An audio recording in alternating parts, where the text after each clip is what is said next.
రాష్ట్రంలో పింఛన్లు ఇప్పుడు ఏదో మాట్లాడుతున్నాడు. నేను ఒకే విషయం, పింఛను ప్రారంభించింది ఎన్టీ రామారావు గారు 85లో 200 పింఛన్ 2000 రూపాయలు చేసింది నేనే. అవునా కాదా అని మిమ్మల్ని అడుగుతున్నా. ఇప్పుడు 3000 నుంచి 4000 చేస్తాను.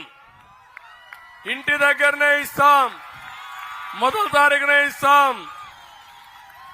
పెంచిన పింఛను ఏప్రిల్ నుంచే ఇచ్చే బాధ్యత మాది.